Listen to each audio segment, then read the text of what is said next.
मंच पे उपस्थित हमारे राष्ट्रीय प्रवक्ता वसीम अकार साहब, झारखंड में खास करके भगवान बिरसा मुंडा की धरती पे नए सिरे से आज़ादी का बिगुल, वो कुरान, हदीस, रामायण, गीता और बाइबल के साथ उतरने का जो प्रयास किया, हुबान मलिक साहब को भी दिल से नमन करता हूँ। झारखंड में ये कांके की धरती पे पढ़े लिखे जितने भी लोग उपस्थित हैं उनको भी दिल से मेरा नमन है। कम से कम इंसानियत के नाते और समाज में व्याप्त भ्रष्टाचार से लेके सामाजिक वैमनस्यताओं को दूर करने के लिए जो तपिश दी है आपने इस धूप में, इसके लिए दिल से सलाम है आपको।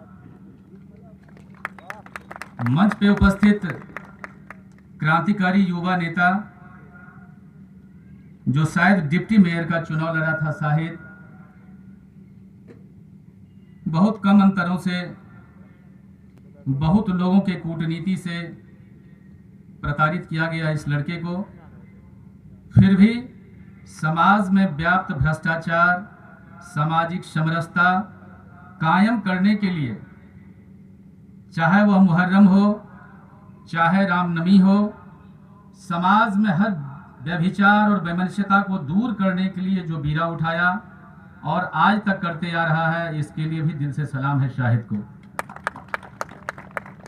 मंच पे उपस्थित हमारे जिला पार्षद के चुनाव लड़ने वाले शाहिद साहब, एजाज अली जी, फरीद भाई, डॉक्टर नसीम साहब, आप तमाम लोग जो आज यहाँ आए और एक एक व्यक्ति के दिल में संविधान को प्रवेश करवाने के लिए जो ये परिचर्चाएं रखे, इसके लिए भी आपको तमाम लोगों को भी दिल से नमन करता हूं।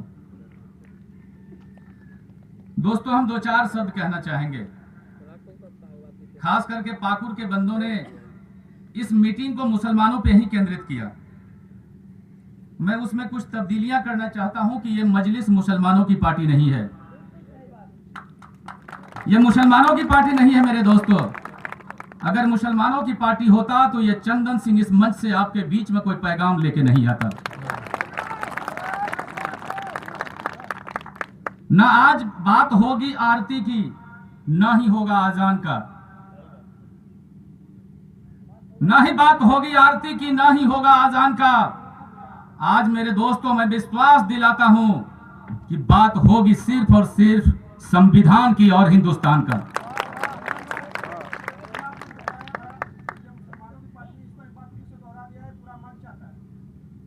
दोस्तों, मैं ये तो शुरू से ही कहते आ रहा हूं, जब हुबान मलिक साहब धनबाद के उस छोटे से जगह से निकलते हैं और अपने साथ मुश्किल से 5 मुसलमान लड़का होगा और 200 से ज्यादा हिंदू लड़का होगा, उस हाउसिंग कॉलोनी से निकलते हुए ये बंदा बोला कि हमें असद साहब के पास जानी है। सबों को देखा बार बार, एक बार देखें असमुद्दीन सरकार। इकलौता वह लड़का हैदराबाद से निकल के अपने अंदर की टीस को संविधान सम्मत बात करके संसद में दहाड़ता है। किस जाति को गाली दिया है? आज तमाम लोगों से पूछ रहा हूं, किस बात का डर आपको? क्या किसी को गाली दिया है असद साहब ने? किसी कौम के बारे में बताया है उन्होंने? संविधान लिखने वाला एक दलित, पढ़ने वाला एक बैरिस्टर और अध्ययन करके अपने जेहन में उतारने के पश्चात संविधान को पूरे भारत में लागू करने का जो ब्यौरा उन्होंने उठाया, उस जज्बात को सलाम करता हूं। दोस्तों, जब पढ़ी लिखी बातें होंगी, आपको एकत्रित करने का प्रयास किया जाएगा, तो समाज में हर तरह के लोग मौजूद हैं। आप ये मत भूलिए कि सारे लोग मीम को चाहने वाले ही हैं, सारे लोग भीम को ही चाहने वाले हैं, सारे लोग बीजेपी को ही चाहने वाले हैं और सारे लोग कांग्रेस को ही चाहने वाले हैं। अरे लोग तो वैसे यहां बैठे हैं जो हमारे दिल से दिल को जोड़ के असद साहब को चाहने वाले हैं।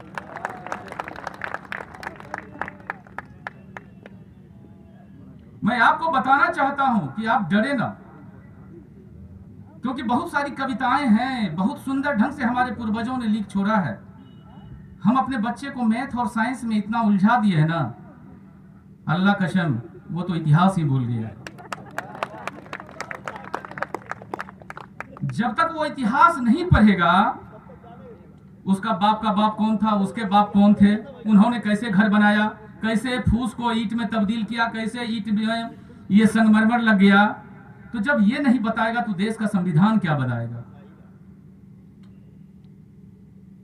पाकुड़ वाले दोस्तों को मैं बताना चाहता हूं, मुसलमानों को दबाने में जब देश आजाद हुआ, उसके बाद सबसे ज्यादा सफलतापूर्वक किसी कौम ने अगर आपका पीछा किया, आपको पढ़ने नहीं दिया गया, तो मैं इस मंच से खुली चैलेंज करता हूं, वो ब्राह्मण था। आप ऐसे पंडितों से दूर रहें। हम आपके बगैर कैसे रह सकते? सारे हिंदू आपके विरुद्ध में नहीं है। याद कीजिए, आजादी से पहले एक तरफ नारा होता था हर हर महादेव, दूसरे तरफ से नारा होता था, दूसरा भाई मेरा कहता था अल्लाह अकबर, और हम दोनों भाई तलवार निकाल के लड़ते थे और अंग्रेजों को दूर भगाते थे। कहां गया वो दिन? आजादी से पहले हम एक थे, आजादी के बाद क्या हुआ? कौन सा विष ये कहां से पैदा हुआ जो आप हम लड़ रहे हैं, मर रहे हैं, कट रहे हैं?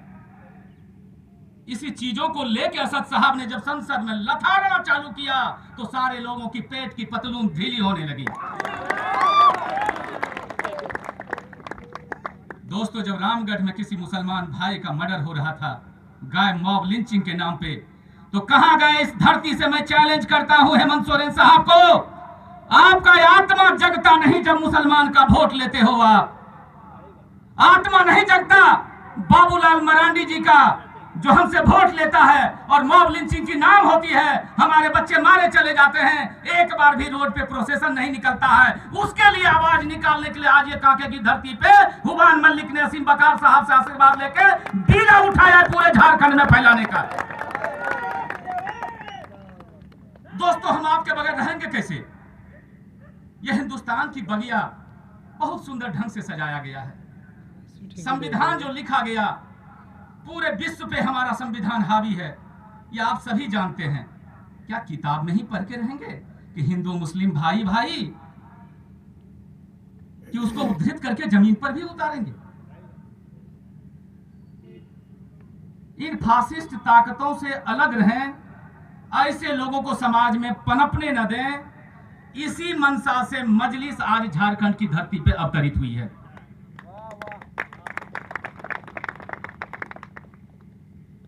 आज आप बैठें, आपस में विचार करें, विमर्श करें, और मैं विश्वास दिलाना चाहता हूं, ये कांके के साथ भी नाइंसाफी हुई है। हमारे बीच में तजुर्बेकार चाचा जान होंगे जो हमसे उम्र में काफी ज्यादा है। कांके में सबसे ज्यादा जनसंख्या मुसलमानों की है।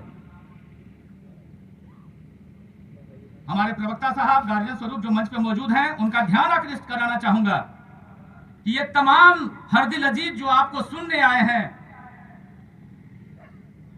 इन्हें पता है कि हमारी जनसंख्या कांके में ज्यादा, लेकिन जैसे झारखंड गठन हुआ तो ऐसे 20-22 विधानसभा जहां पे मुसलमानों की जनसंख्या ज्यादा है, षड्यंत्र रच के इसको सुरक्षित सीट घोषित कर दिया गया। दोस्तों, आज यही बात बताने आया है मजलिस आपको।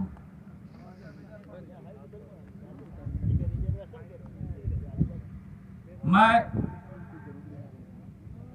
चंदन सिंह आपके बीच ये पैगाम देने आया हूं, जब टूटने लगे हौसला ना, तो इतना याद रखना, जब टूटने लगे हौसला तो इतना याद रखना कि बिना मेहनत का तख्तोताज नहीं हासिल होता। बिना मेहनत का तख्तोताज हासिल नहीं होता। ढूंढ लेते हैं जुगनू अंधेरों में भी मंजिल, ढूंढ लेते हैं जुगनू अंधेरों में भी मंजिल, वो कभी रोशनी का मोहताज नहीं होता।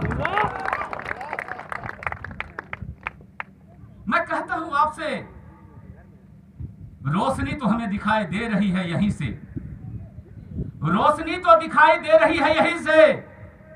अपने भाग के किस्मत को जलाने के लिए एक दिया ही काफी है। तो कांके की इस धरती से ये टीम ही काफी है। 4 से 5 दिन मात्र मेहनत किया गया है साहिद के द्वारा, हुमान साहब के द्वारा, इजाज साहब के द्वारा, फरीद साहब के द्वारा। और 4-5 दिनों में अगर इतने लोग मौजूद हैं तो इंशाअल्लाह याद दिलाना चाहता हूं कि साहिद की पूरी टीम उतर जाएगी, मसूद की पूरी टीम उतर जाएगी, डॉक्टर नसीम की पूरी टीम उतर जाएगी। तो यह कांके का मैदान एक एक कोना भी खाली पड़ेगा उसे जगह को भरने के लिए। मैं ये नहीं कहता, कांके की धरती से खास करके जो घर में बैठे हुए होंगे हमारे, अल्लाह ताला उनको सद्बुद्धि दे। और जो बैठे हैं वो तो हमारे दिल अजीज हो ही गए, जो तपिश धूप में भी हमें सुनने को मौजूद है। मैं ये नहीं कहता कि आप मुझे सरदार बना दें। ये असीम साहब के दिल की आवाज है, ये चंदन सिंह के दिल की आवाज है, ये हुबान मलिक के दिल की आवाज है। मैं ये नहीं कहता कि आप मुझे सरदार बना दें।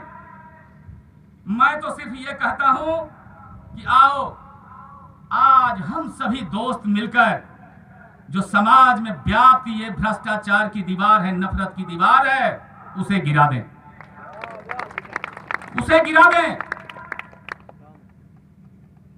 दिल में झारखंड के प्रति जो प्यार जगा 2000 से 2018 तक, वो कहां चला गया? वो कहां चला गया?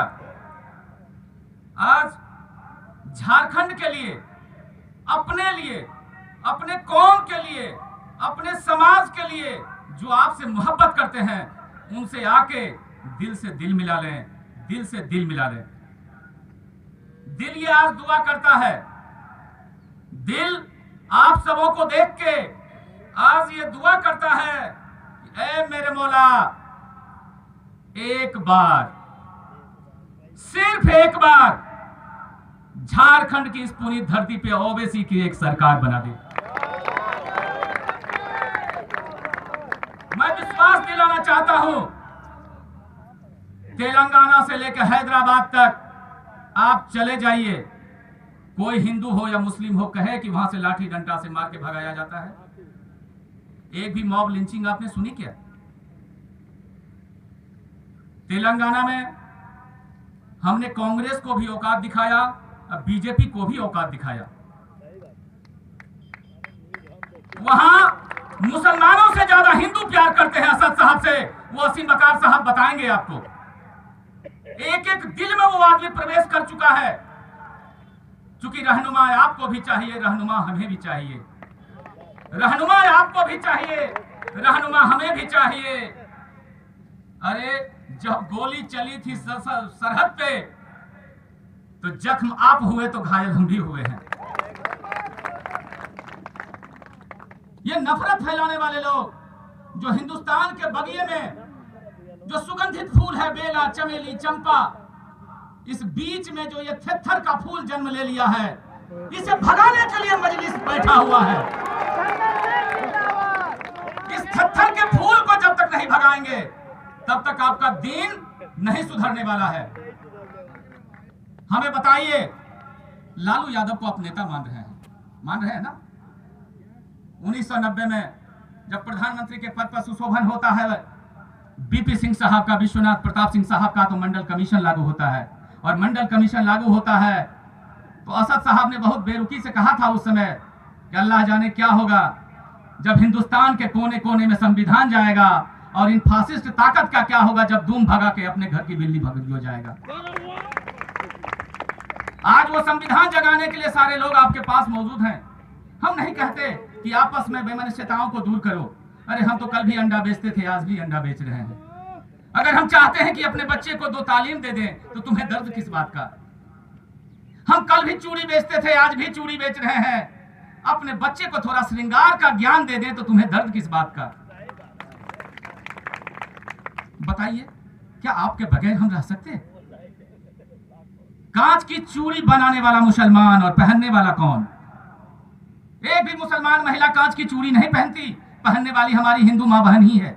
आप बताइए, मांग में सिंदूर एक भी मुसलमान महिला नहीं लगाती, लगाने वाला भी हिंदू महिला ही है, लेकिन मुसलमान वो पुरिया बनाने वाला भी मुसलमान ही है।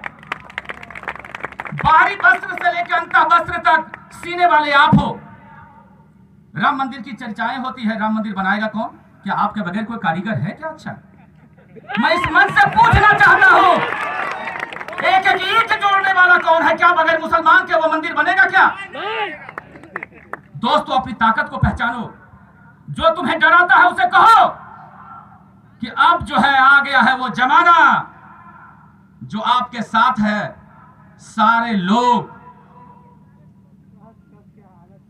वैसे हिंदू आपको दिल से प्यार करते हैं जो नफरत नहीं फैलाना चाहते। कुछ उधर भी है, कुछ इधर भी है जो हमें आपस में लड़ाना चाहते हैं। ऐसे लोगों से बच के रहना है। अब पूछे हमारे समाज के लिए क्या दिया उन्होंने? कोई भी पार्टी हो, आज भी आदिवासी के नाम पे ठगा हुआ महसूस करता है हमारा भाई आदिवासी। वो हरिया पी के रोड पे सोया हुआ है। मजलिस के एक एक कार्यकर्ता को हम चाहेंगे कि जहां ऐसे लोग मिलें, आप उसे उठाएं, उसे अस्पताल पहुंचाएं और उसे आश्वस्त करें कि झारखंड की इस धरती पे मीम आ चुका है और तुम्हारी दैनिक स्थिति को हेमंत सोरेन नहीं बदला, ओबीसी सरकार बदलेगी, ये विश्वास दिलाना चाहते हैं मेरे आदिवासी भाइयों। दलित भाई,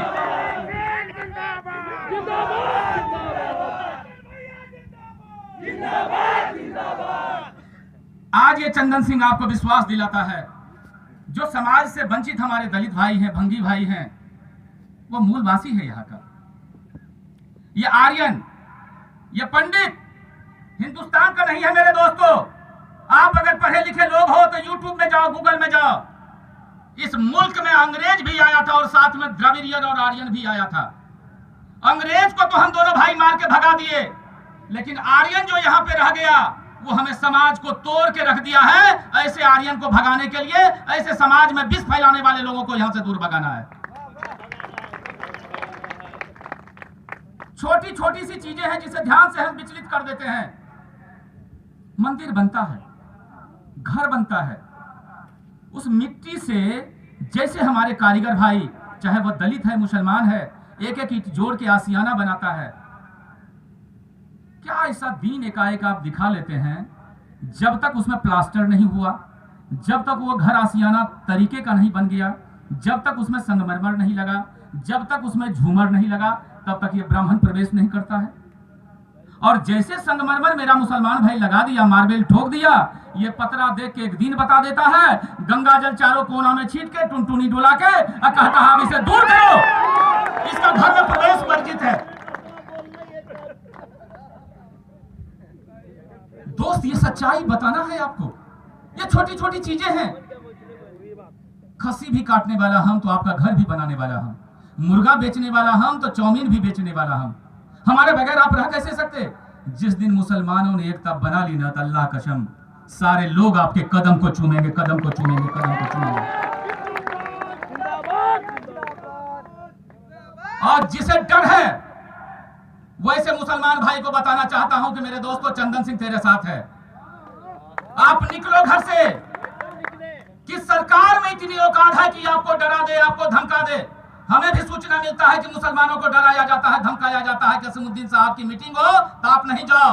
मैं ऐसे लोगों को बताना चाहता हूं कि चंदन सिंह जैसे 100 सैकड़ों फौज आपके लिए तैयार है। आप निकलिए।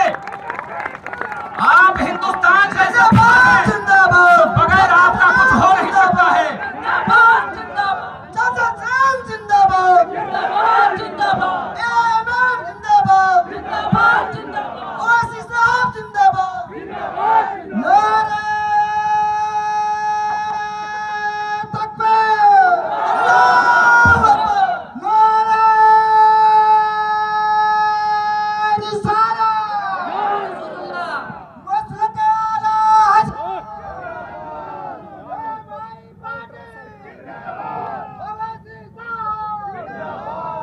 दोस्तों,